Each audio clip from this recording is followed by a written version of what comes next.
أعوذ بالله من الشيطان الرجيم. بسم الله الرحمن الرحيم. أتل ما أوحي إليك من الكتاب وأقم الصلاة إن الصلاة تنهى عن الفحشاء والمنكر ولذكر الله أكبر والله يعلم ما تصنعون. ولا تجادلوا أهل الكتاب إلا بالتي هي أحسن إلا الذين ظلموا منهم وقولوا آمنا بالذي أنزل إلينا وأنزل إليكم وإلهنا وإلهكم واحد ونحن له مسلمون. وكذلك أنزلنا إليك الكتاب فالذين آتيناهم الكتاب يؤمنون به ومن هؤلاء من يؤمن به وما يجحد بآياتنا إلا الكافرون. وما كنت تتلو من قبله من كتاب ولا تخطه بيمينك إذا لارتاب المبطلون. بل هو آيات بينات في صدور الذين أوتوا العلم وما يجحد بآياتنا إلا الظالمون. وقالوا لولا أنزل عليه آيات من ربه قل إنما الآيات عند الله وإنما أنا نذير مبين. أولم يكفهم أنا أنزلنا عليك الكتاب يتلى عليهم إن في ذلك لرحمة وذكرى لقوم يؤمنون. قل كفى بالله بيني وبينكم شهيدا يعلم ما في السماوات والأرض والذين آمنوا بالباطل وكفروا بالله أولئك هم الخاسرون. ويستعجلونك بالعذاب ولولا أجل مسمى لجاءهم العذاب وليأتينهم بغتة وهم لا يشعرون. يستعجلونك بالعذاب وإن جهنم لمحيطة بالكافرين. يوم يغشاهم العذاب من فوقهم ومن تحت أرجلهم ويقول ذوقوا ما كنتم تعملون. يا عبادي الذين آمنوا إن أرضي واسعة فإياي فاعبدون. كل نفس ذائقة الموت ثم إلينا ترجعون. والذين آمنوا وعملوا الصالحات لنبوئنهم من الجنة غرفا تجري من تحتها الأنهار خالدين فيها نعم أجر العاملين. الذين صبروا وعلى ربهم يتوكلون. وكأين من دابة لا تحمل رزقها الله يرزقها وإياكم وهو السميع العليم. ولئن سألتهم من خلق السماوات والأرض وسخر الشمس والقمر ليقولن الله فأنى يؤفكون. الله يبسط الرزق لمن يشاء من عباده ويقدر له إن الله بكل شيء عليم. ولئن سألتهم من نزل من السماء ماء فأحيا به الأرض من بعد موتها ليقولن الله قل الحمد لله بل أكثرهم لا يعقلون. وما هذه الحياة الدنيا إلا لهو ولعب وإن الدار الآخرة لهي الحيوان لو كانوا يعلمون. فإذا ركبوا في الفلك دعوا الله مخلصين له الدين فلما نجاهم إلى البر إذا هم يشركون. ليكفروا بما آتيناهم وليتمتعوا فسوف يعلمون. أولم يروا أنا جعلنا حرما آمنا ويتخطف الناس من حولهم أفبالباطل يؤمنون وبنعمة الله يكفرون. ومن أظلم ممن افترى على الله كذبا أو كذب بالحق لما جاءه أليس في جهنم مثوى للكافرين. والذين جاهدوا فينا لنهدينهم سبلنا وإن الله لمع المحسنين. بسم الله الرحمن الرحيم. ألف لام ميم. غلبت الروم في أدنى الأرض وهم من بعد غلبهم سيغلبون في بضع سنين لله الأمر من قبل ومن بعد ويومئذ يفرح المؤمنون بنصر الله ينصر من يشاء وهو العزيز الرحيم وعد الله لا يخلف الله وعده ولكن أكثر الناس لا يعلمون ظاهرا من الحياة الدنيا وهم عن الآخرة هم غافلون أولم يتفكروا في أنفسهم ما خلق الله السماوات والأرض وما بينهما إلا بالحق وأجل مسمى وإن كثيرا من الناس بلقاء ربهم لكافرون أولم يسيروا في الأرض فينظروا كيف كان عاقبة الذين من قبلهم كانوا أشد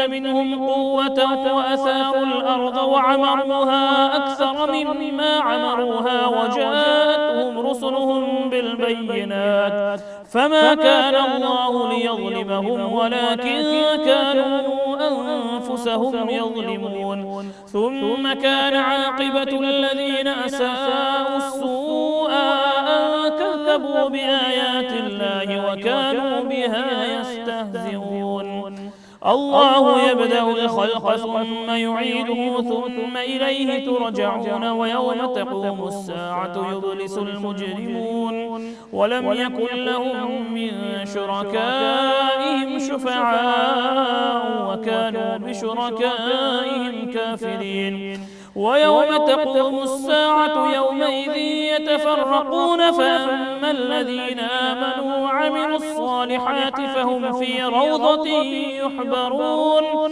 وأما الذين كفروا وكذبوا بآياتنا ولقاء الآخرة فأولئك في العذاب محضرون فسبحان الله حين تمسون وحين تصبحون وله الحمد في السماوات والأرض وعشيا وحين تظهرون يخرج الحي من الميت ويخرج الميت من الحي ويحيي الأرض بعد موتها وكذلك تخرجون ومن آياته أن خلقكم من تراب ثم إذا أنتم بشر تنتشرون ومن آياته أن خلق لكم من أنفسكم أزواجا لتسكنوا إليها وجعل بينكم مودة ورحمة إن في ذلك لآيات لقوم يتفكرون ومن آياته خلق السماوات والأرض واختلاف ألسنتكم وألوانكم إن في ذلك لآيات للعالمين ومن آياته منامكم بالليل والنهار وابتغاؤكم من فضله إن في ذلك لآيات لقوم يسمعون ومن آياته يريكم البرق خوفا وطمعا وينزل من السماء ماء فيحيي به الأرض بعد موتها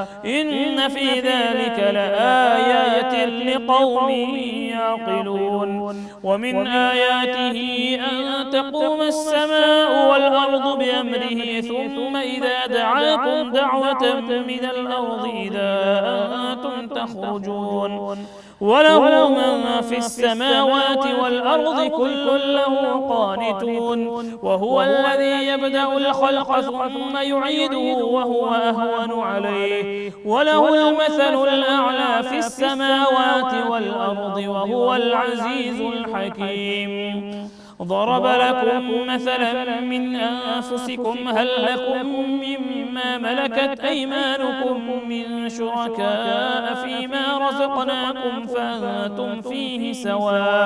فأنتم فيه سواء تخافونهم كخيفتكم أنفسكم كذلك نفصل الآيات لقوم يعقلون بل اتبع الذين ظلموا أهواءهم بغير علم فمن يهدي من أضل الله وما لهم من الناصرين. فأقم وجهك للدين حنيفا فطرة الله التي فطر الناس عليها لا تبديل لخلق الله ذلك الدين القيم ولكن أكثر الناس لا يعلمون. منيبين إليه واتقوه وأقيموا الصلاة ولا تكونوا من المشركين من الذين فرقوا دينهم وكانوا شيعا كل حزب بما لديهم فرحون. وإذا مس الناس ضر دعوا ربهم منيبين إليه ثم إذا أذاقهم منه رحمة إذا فريق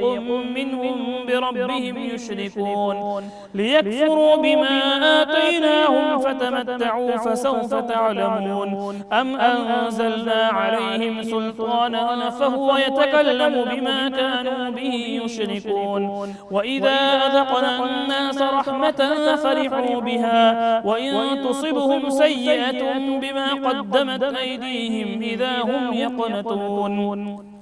أولم يروا أن الله يبسط الرزق لمن يشاء ويقدر إن في ذلك لآيات لقوم يؤمنون. فآت ذا القربى حقه والمسكين وابن السبيل ذلك خير للذين يريدون وجه الله وأولئك هم المفلحون. وما آتيتم من ربا ليربو في أموال الناس فلا يربو عند الله وما آتيتم من زكاة تريدون وجه الله فأولئك هم المضعفون. الله الذي خلقكم ثم رزقكم ثم يميتكم ثم يحييكم هل من شركائكم من يفعل من ذلكم من شيء سبحانه وتعالى عما يشركون. ظهر الفساد في البر والبحر بما كسبت أيدي الناس ليذيقهم بعض الذي عملوا لعلهم يرجعون.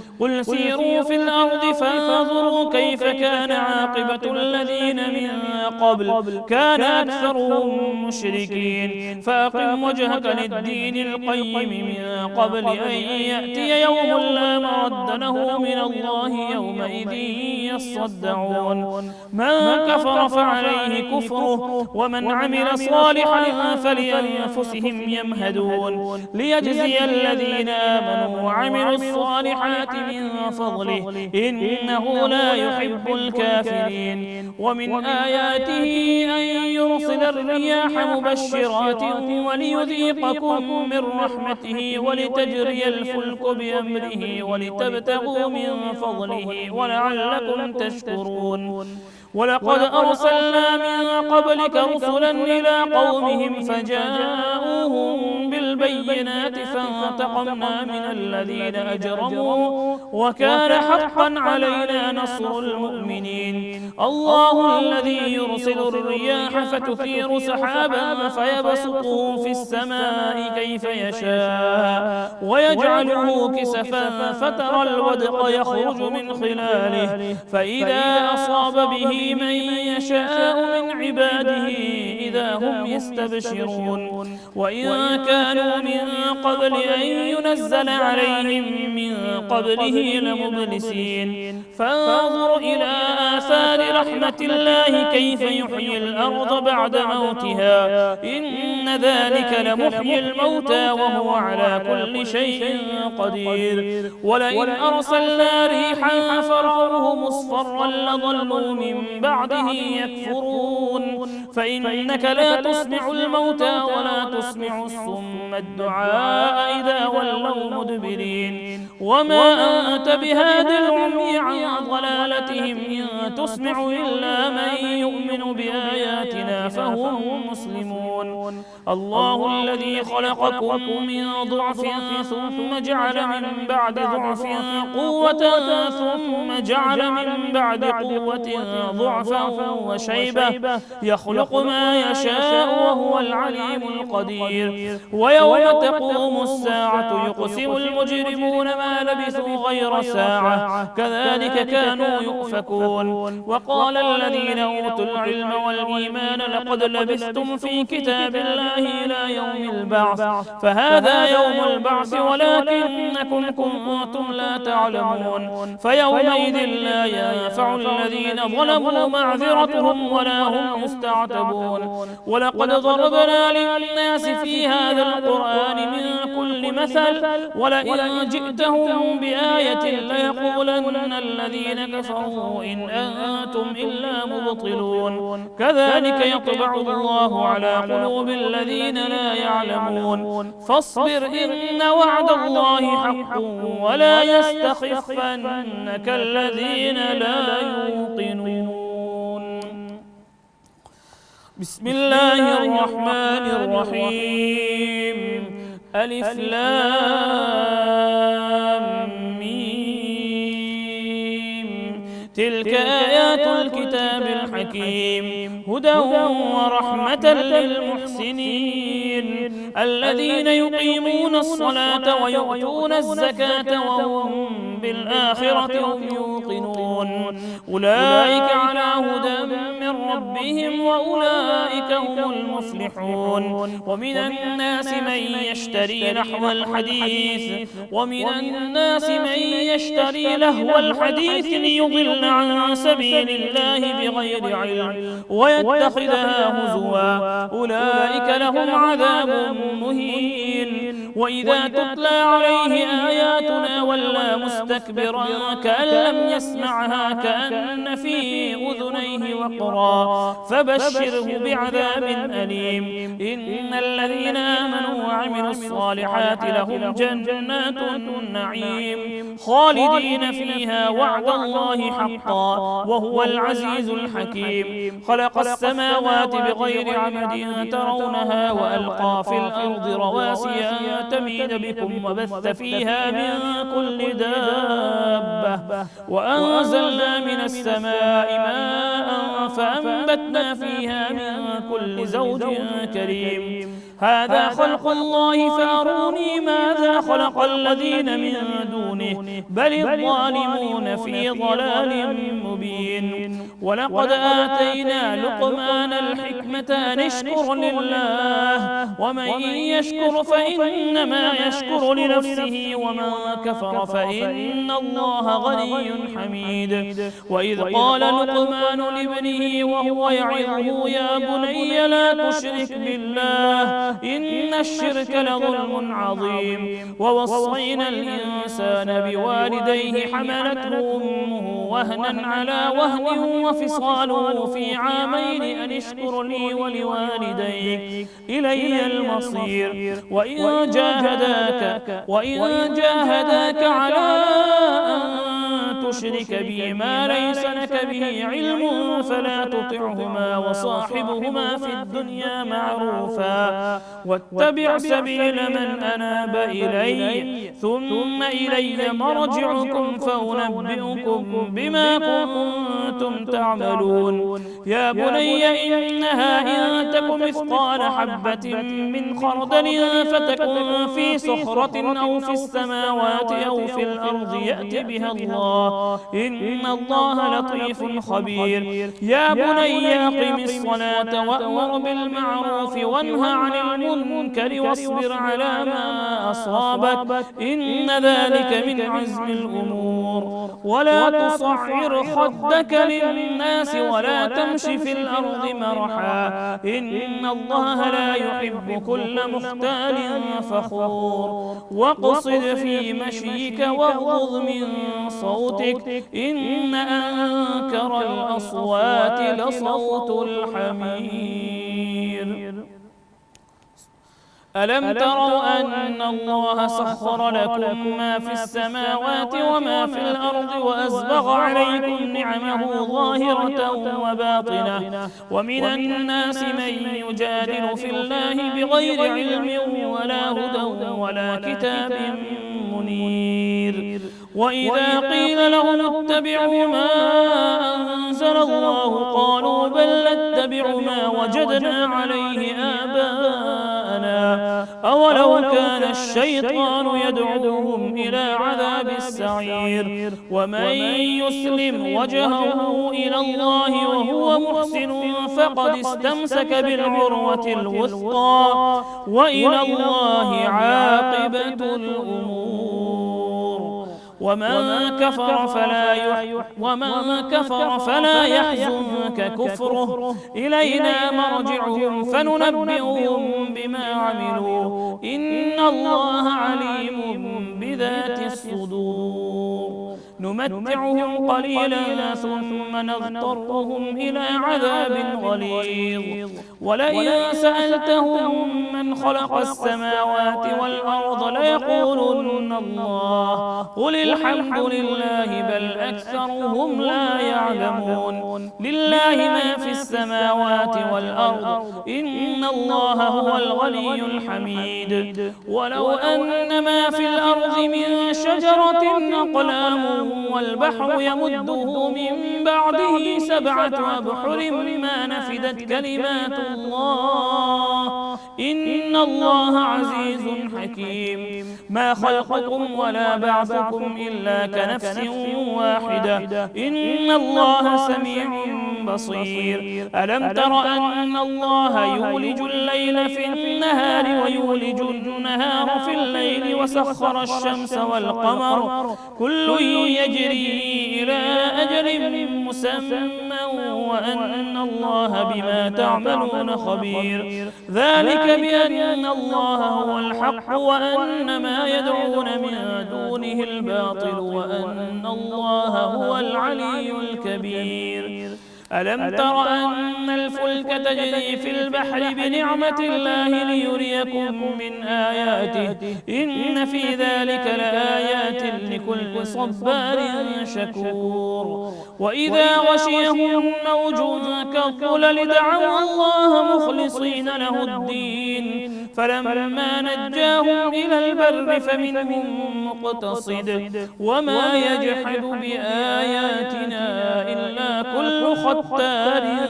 كفور يا أيها الناس اتقوا ربكم واخشوا يوما لا يجزي والد عن ولده ولا مولود هو جاز عن والده شيئا إن وعد الله حق فلا تغرنكم الحياة الدنيا ولا يغرنكم بالله الغرور إن الله عنده علم الساعة وينزل الغيث ويعلم ما في الأرحام وما تدري نفس ماذا تكسب غدا وما تدري نفس بأي أرض تموت إن الله عليم خبير بسم الله الرحمن الرحيم ألف لام ميم تنزيل الكتاب لا ريب فيه من رب العالمين أم يقولون افتراه بل هو الحق من ربك لتنذر قوما ما أتاهم من نذير من قبلك لعلهم يهتدون الله الذي خلق السماوات والأرض وما بينهما في 6 أيام ثم استوى على العرش ما لكم من دونه من ولي ولا شفيع أفلا تتذكرون يدبر الأمر من السماء إلى الأرض ثم يعرج إليه في يوم كان مقداره 1000 سنة مما تعدون ذلك عالم الغيب والشهادة العزيز الرحيم الذي أحسن كل شيء خلقه وبدأ خلق الإنسان من طين ثم جعل نسله من سلالة من ماء مهين ثم سواه ونفخ فيه من روحه وجعل لكم السمع والأبصار والأفئدة قليلا ما تشكرون وقالوا أئذا ضللنا في الأرض أئنا لفي خلق جديد بل هم بلقاء ربهم كافرون قل يتوفاكم ملك الموت الذي وكل بكم ثم إلى ربكم ترجعون ولو ترى إذ المجرمون ناكسوا رؤوسهم عند ربهم ربنا أبصرنا وسمعنا فارجعنا نعمل صالحا إنا موقنون ولو شئنا لآتينا كل نفس هداها ولكن حق القول مني لأملأن جهنم من الجنة والناس أجمعين فذوقوا بما نسيتم لقاء يومكم هذا إنا نسيناكم وذوقوا عذاب الخلد بما كنتم تعملون إنما يؤمن بآياتنا الذين إذا ذكروا بها خروا سجدا وسبحوا بحمد ربهم وهم لا يستكبرون تتجافى جنوبهم عن المضاجع يدعون ربهم خوفا وطمعا ومما رزقناهم ينفقون فلا تعلم نفس ما أخفي لهم من قرة أعين جزاء بما كانوا يعملون أفمن كان مؤمنا كمن كان فاسقا لا يستوون أما الذين آمنوا وعملوا الصالحات فلهم جنات المأوى نزلا بما كانوا يعملون وأما الذين فسقوا فمأواهم النار كلما أرادوا أن يخرجوا منها أعيدوا فيها وقيل لهم ذوقوا عذاب النار الذي كنتم به تكذبون ولنذيقنهم من العذاب الأدنى دون العذاب الأكبر لعلهم يرجعون ومن أظلم ممن ذكر بآيات ربه ثم أعرض عنها إنا من المجرمين منتقمون ولقد آتينا موسى الكتاب فلا تكن في مرية من لقائه وجعلناه هدى لبني إسرائيل وجعلنا منهم أئمة يهدون بأمرنا لما صبروا وكانوا بآياتنا يوقنون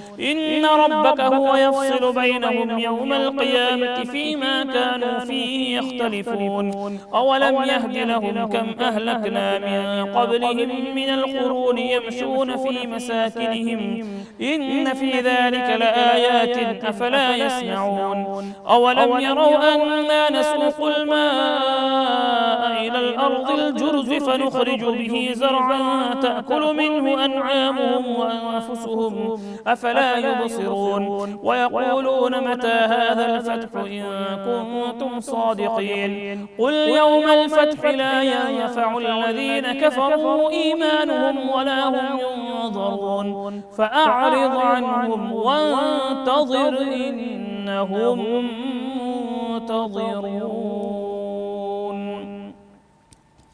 بسم الله الرحمن الرحيم يا أيها النبي اتق الله ولا تطع الكافرين والمنافقين إن الله كان عليما حكيما واتبع ما يوحى إليك من ربك إن الله كان بما تعملون خبيرا وتوكل على الله وكفى بالله وكيلا ما جعل الله لرجل من قلبين في جوفه وما جعل أزواجكم اللائي تظاهرون منهن أمهاتكم وما جعل أدعياءكم أبناءكم ذلكم قولكم بأفواهكم والله يقول الحق وهو يهدي السبيل ادعوهم لآبائهم هو أقسط عند الله فإن لم تعلموا آباءهم فإخوانكم في الدين ومواليكم وليس عليكم جناح فيما أخطأتم به ولكن ما تعمدت قلوبكم وكان الله غفورا رحيما النبي أولى بالمؤمنين من أنفسهم وأزواجه أمهاتهم وأولو الأرحام بعضهم أولى ببعض في كتاب الله من المؤمنين والمهاجرين إلا أن تفعلوا إلى أوليائكم معروفا كان ذلك في الكتاب مسطورا وإذ أخذنا من النبيين ميثاقهم ومنك ومن نوح وإبراهيم وموسى وعيسى ابن مريم وأخذنا منهم ميثاقا غليظا ليسأل الصادقين عن صدقهم وأعد للكافرين عذابا أليما يا أيها الذين آمنوا اذكروا نعمة الله عليكم إذ جاءتكم جنود فأرسلنا عليهم ريحا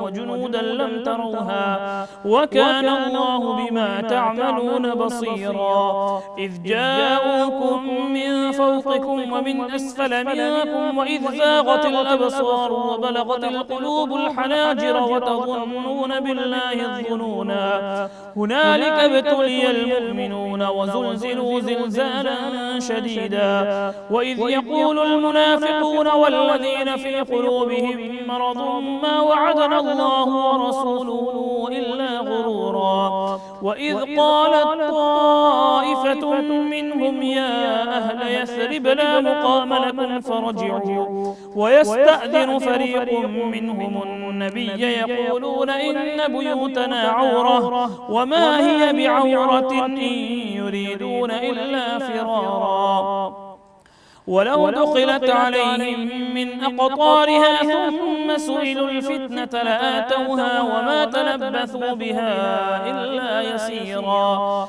ولقد كانوا عاهدوا الله من قبل لا يولون الأدبار وكان عهد الله مسؤولا قل لن ينفعكم الفرار إن فررتم من الموت أو القتل وإذا لا تمتعون إلا قليلا قل من ذا الذي يعصمكم من الله إن أراد بكم سوءا أو أراد بكم رحمة ولا يجدون لهم من دون الله وليا ولا نصيرا قد يعلم الله المعوقين منكم والقائلين لإخوانهم هلم إلينا ولا يأتون البأس إلا قليلا أشحة عليكم فإذا جاء الخوف رأيتهم ينظرون إليك تدور أعينهم كالذي يغشى عليه من الموت فإذا ذهب الخوف سلقوكم بألسنة حداد أشحة على الخير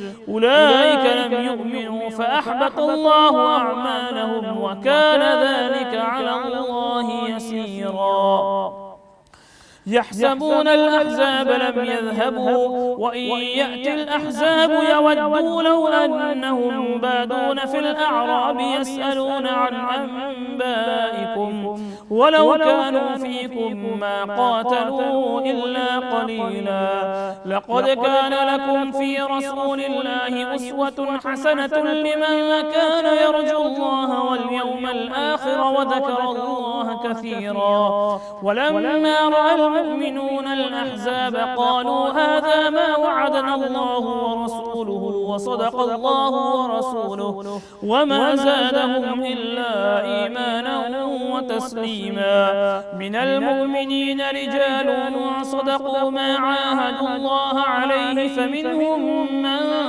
قضى نحبه ومنهم من ينتظر وما بدلوا تبديلا ليجزي الله الصادقين بصدقهم ويعذب المنافقين إن شاء أو يتوب عليهم إن الله كان غفورا رحيما ورد الله الذين كفروا بغيظهم لم ينالوا خيرا وكفى الله المؤمنين القتال وكان الله قويا عزيزا وأنزل الذين ظاهروهم من أهل الكتاب من صياصيهم وقذف في قلوبهم الرعب فريقا تقتلون وتأسرون فريقا وأورثكم أرضهم وديارهم وأموالهم وأرضا لم تطئوها وكان الله على كل شيء قديرا يا أيها النبي قل لأزواجك إن كنتن تردن الحياة الدنيا وزينتها فتعالين أمتعكن وأسرحكن سراحا جميلا وإن كنتن تردن الله ورسوله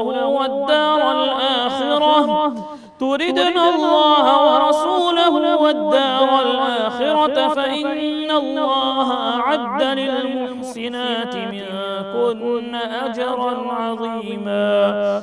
يا نساء النبي من يأت منكن بفاحشة مبينة يضاعف لها العذاب ضعفين وكان ذلك على الله يسيرا. صدق الله العظيم.